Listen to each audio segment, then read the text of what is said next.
the definition, the limit of the difference quotient. But the same thing here. We do it the rough way, and then we have a shortcut. So stick with me, please. Okay, so there are steps. So again, I'm going to write the problem from scratch. Find the area under f of x equals x squared plus 1 on 0, 2 using the limit of the Riemann sum.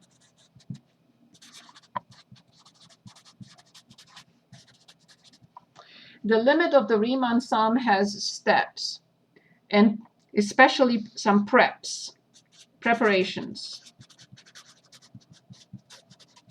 Without the preparations, we will not be able to determine the limit of the Riemann sum.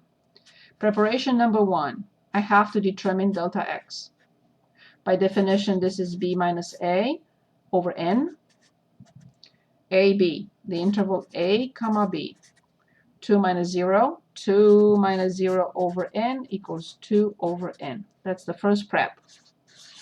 The second prep is xi. What does xi mean? The position of the height. Here, this is x1, giving us f of x1. Here, this is x2, giving us f of x2. The next one is f of x, this is x3, giving us the height for f of x3, and so on and so forth. This is the xi. Okay, how do I determine this? Let's look at the interval.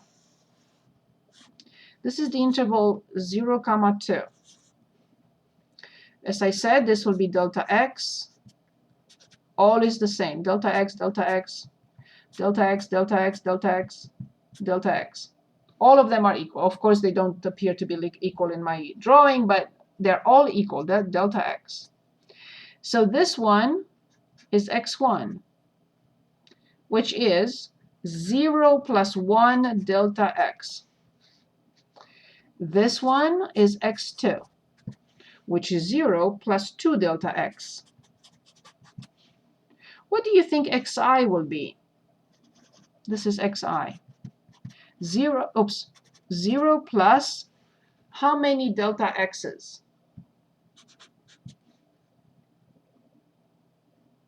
I hope I didn't lose everyone.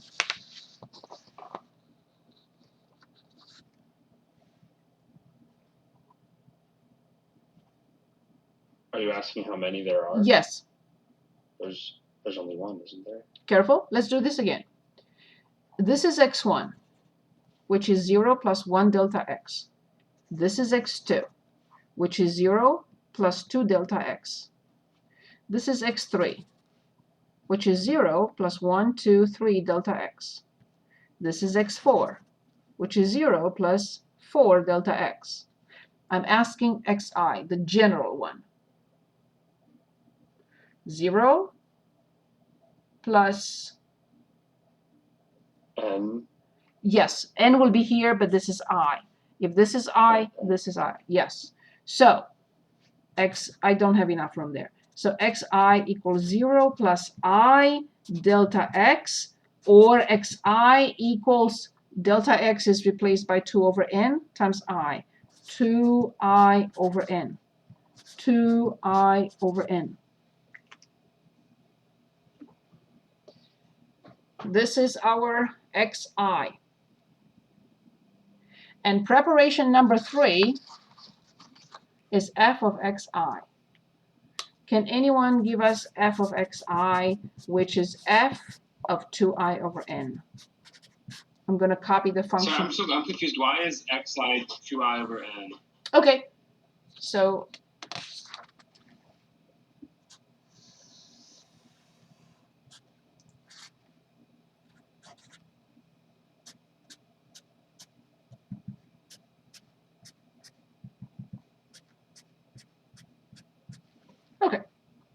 so this point here is x1, which is 0 plus delta x. This point here is x2, which is 0, plus twice delta x. This point here is x3, which is 0, plus 3 delta x. This point here is x4, which is 0, plus 4 delta x. This point here is xi, which is 0 plus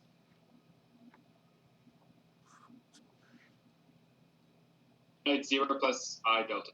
That's it. So since we have n subintervals, it doesn't matter. I know it can be confusing.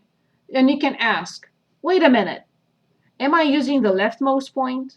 Am I using the rightmost point? Am I using the midpoint? It does not matter anymore because we have n and n approaches infinity.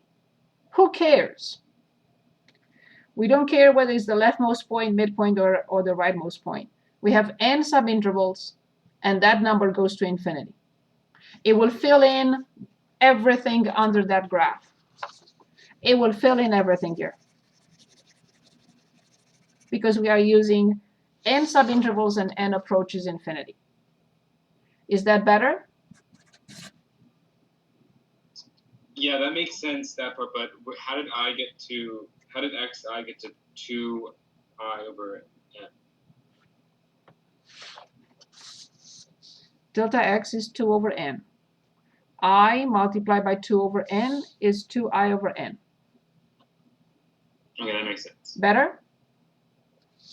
Yeah, is it over m or over n? Everything is n. Yeah, I'm so sorry. My n is this and my m is this. So m has three bubbles, n has 2 bubbles. Sorry about that. That's all right. It doesn't matter as long as you're consistent. If you want to use n, but be consistent everywhere. Or if you want to use m, but just be consistent everywhere. It doesn't matter. So we use n number of subintervals, but you can use m. It doesn't matter. It's the same thing.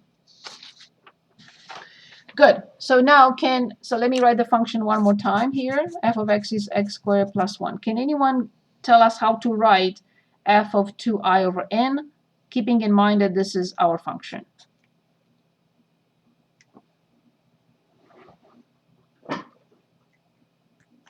Two I over n squared plus Exactly. Very good. 2I over n squared plus 1, which will be 4I squared over n squared plus 1. Awesome. After all these preps, prep 1, 2, and 3, now I can write the limit of the Riemann sum. A sip of water. Sorry about that. So then, finally, the area equals the limit as n approaches infinity. I'm going to write it, let me write the delta x outside anyway, from the beginning. 2 over n, the sum from I equals 1 through n, from 4I squared over n squared plus 1. So let's stop for a moment. 15 pages ago, I have this, the limit. We already took delta x outside, so we don't have to do it later. So delta x is outside, the sigma or summation notation, and f of xi. I determined f of xi in step 3. That's all I need. Now I'm going to use the properties that we just discussed. The sum of 2 terms is the sum of the first plus the sum of the second. Limit n approaches infinity, 2 over n. The sum of this, how do we know this? Let me show you, because I know it's a lot. The sum of a term plus another term is the sum of the first term plus the sum of the second term.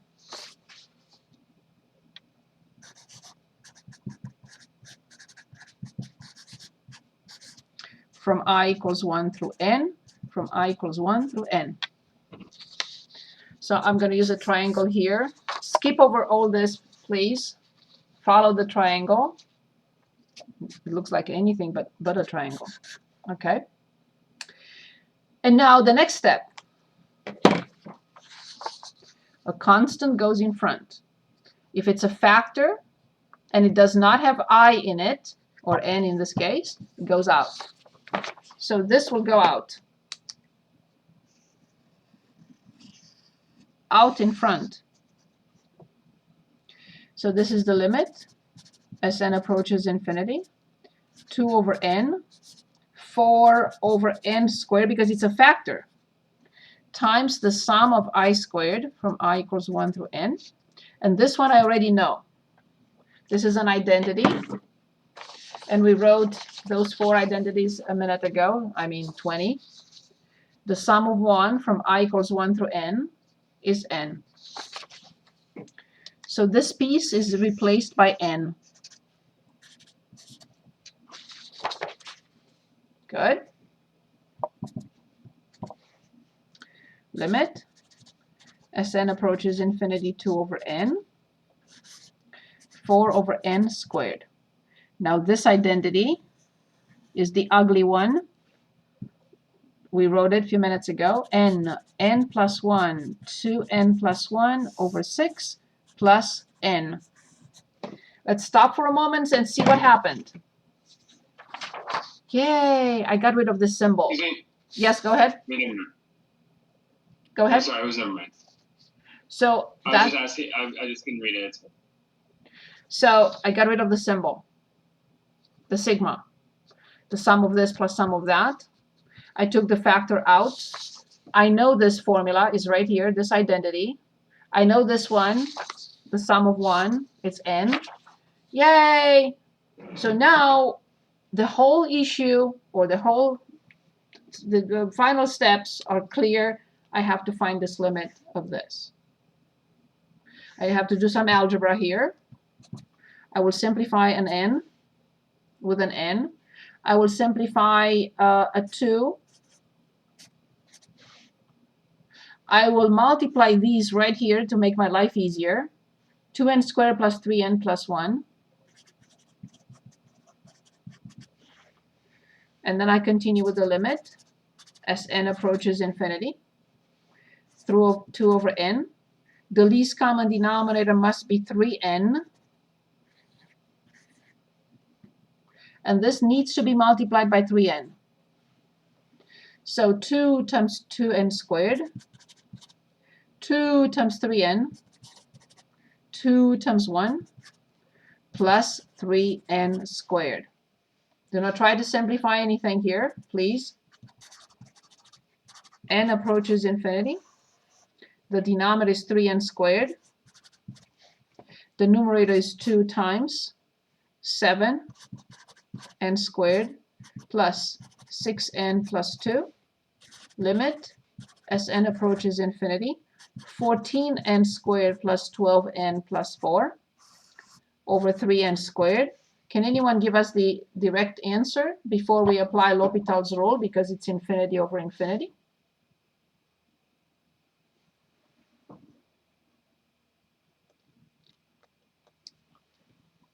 (14 over 3, right?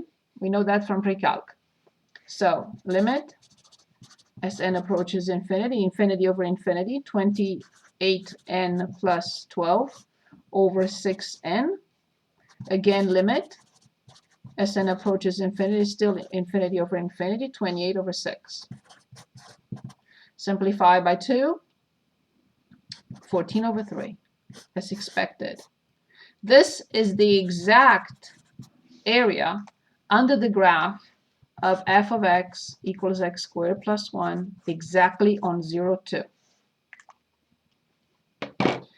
And 14 divided by 3 is 4.6666666. Coming back to our result from before,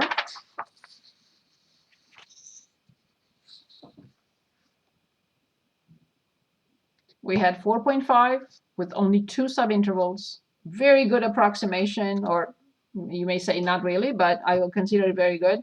4.66666 versus 4.5. Can I check this? Yes. With a calculator? Yes. We haven't discussed this. Can we zoom out a little bit? Can you go up? Yes. Paper. Thank you. So now, can I calculate this with the calculator? Yes, we have not discussed the symbol yet. You have no information about it, but I'll still show it to you.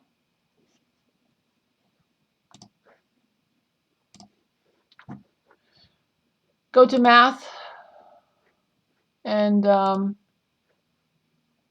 right here, number 9. Okay, we haven't discussed this yet. So the interval is from 0 to 6.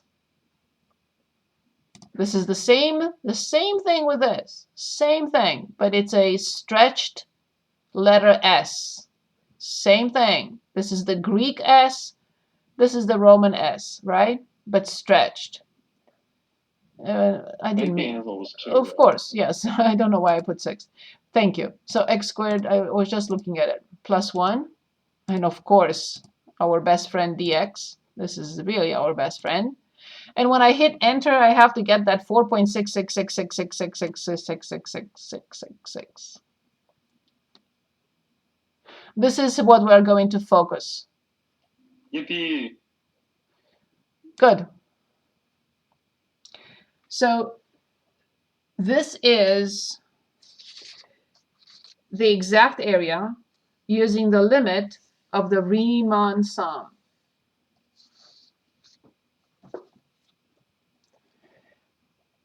I know, I'm looking, what is it?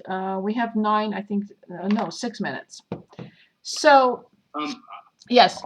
I'm a little confused on going from the first step on this page to the second step on this page. You mean from here? From here? You mean from here? Yeah, I understand the. Yeah, exactly. Okay. I understand the isolating the fraction and whatnot, but I don't understand what they're. So you understand 2 over n, correct? I do, yeah. You understand the 4 over n squared. Say again? You understand the 4 over n squared. Yes, I did. So the question is, why did I replace this? How does the 4 over n, what happens there? 4 over n squared, what happens there? It's like 2 over n something.